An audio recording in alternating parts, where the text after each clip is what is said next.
Hello and welcome to my top 10 reads of 2020. This list was so difficult to put together, and it was particularly difficult to put this in order. Really difficult. I think it was easy to split the top 5 from the 6 to 10 spots, but putting them in order within those was just so difficult. But let's get into it. So my 10th favourite book of the year was Warcross by Marie Lu. This one is a sci-fi competition type story that follows Amika Chen, who is a hacker, and she is hired by the guy who created Warcross, which is this online virtual reality video game that is immensely popular but is being hacked, and he hires Amika to figure out who is hacking the game and fix it before it ruins this yearly Warcross competition that's happening. And this was such a fun, fast-paced sci-fi competition trope story. I love a competition trope.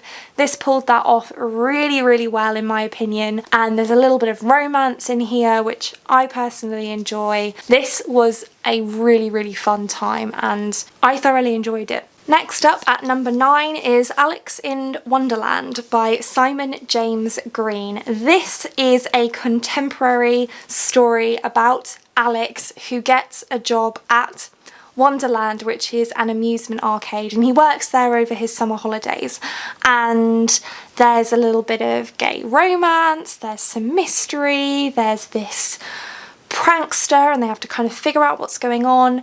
But the reason this is here is because I found this book just utterly hilarious. I was in stitches for the vast majority of my read of this book. It was just so funny. I can't wait to read another one of Simon James Green's books. I'm actually planning to read one this month because it was just hilarious and I had such a great time reading this. Slightly different tone. In at number 8 we have The Hate You Give by Angie Thomas, and I kind of want to pair this with the film a little bit as well because both are emotionally impactful, and I think that you should read the book and then watch the film if you haven't already. This follows Star, who unfortunately witnesses the murder of one of her best friends at the hands of a police officer, and then we follow Star as she kind of deals with the injustice of that and deals with, you know, having to come forward and champion her friend who is being blamed for this atrocious murder that happened. This is an incredibly powerful book. I don't think you need me to tell you that. And an important book. You don't need me to tell you that either. I thought that it was great. I don't want to say that I really enjoyed it. It feels weird to say that about a book like this, but it was wonderful and I'm really glad I read it, and I think that if you haven't, you should too.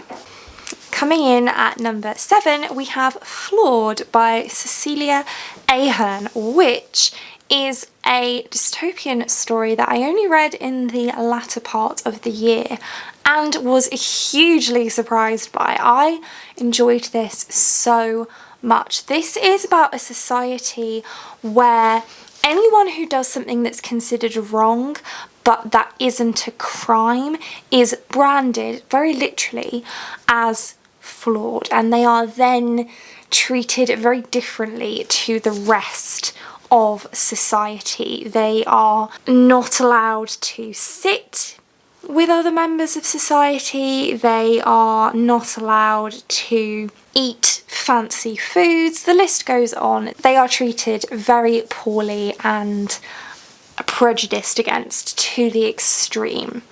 And there's so much social commentary in this story that I just wasn't expecting at all. It was just great. I read the sequel as well and didn't enjoy the sequel quite as much as this one, but I just thought that this was so well done. The story and the world were really, really interesting, but the undertones are what really makes this book. In at number 6, we have Once Upon an Eid, which is an anthology which was compiled and edited by S.K. Ali and Aisha Saeed, and as the name suggests, it's a collection of short stories about Eid, and so it's about family and faith and being a good person, being moral, being kind and giving, and it's about food. And this was just such a wonderful collection of stories. I read it for my festive reading challenge and it was just wonderful, and I highly recommend reading this book at any time of year, because Eid can happen at any time of year, and it was lovely and so heartwarming, and just I loved it. Then at number 5 we have Loveless by Alice Oseman, that follows Georgia as she moves to university and comes out as aro ace, or aromantic and asexual, and discovers what that means for her, what it means for other people, what it means for her existing and future relationships. Georgia desperately wants to find love, and so she kind of really struggles with the concept of being aro ace, but she kind of comes to terms with it through her interactions with lots of different people. This is also own voices, which is great.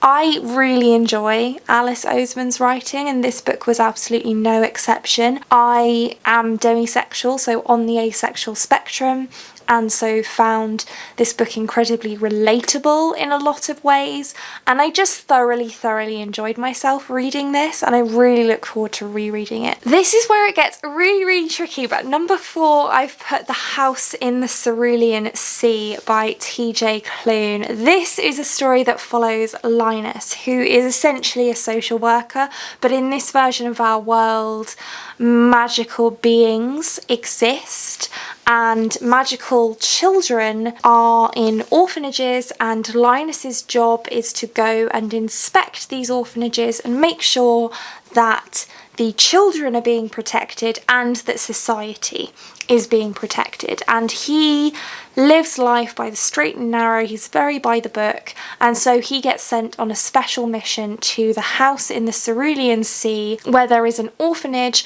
run by Arthur, and the children at this orphanage are particularly special and magical. And this story is just so heartwarming and precious and sweet, and it's a found family story. There's brilliant relationships between all of the characters. There are some really wonderful themes explored in this one, and it's just a big hug in the form of a book. I loved this. I really truly loved this. I don't know anybody who has read this who didn't like it. Not everybody loves it as much as I did, but it's just a feel-good book, and if you need a book to make you smile, this is probably my number 1 recommendation from this year. Next up, number 3, we have The Sound of Stars by Alicia Dow, which is a contemporary sci-fi story that follows 2 main characters, really. Our first character is Ellie, and she is human, and she lives in a world that has been colonized by aliens, and the aliens have essentially enslaved the human race, and humans are not allowed to kind of enjoy the finer things in life anymore. But Ellie loves books, and so she's running an illegal library and eventually discovers that one of her books has gone missing, which could get her into a lot of trouble. Our other character is one of the aliens. His name is Morris, and he's actually a lab-grown alien.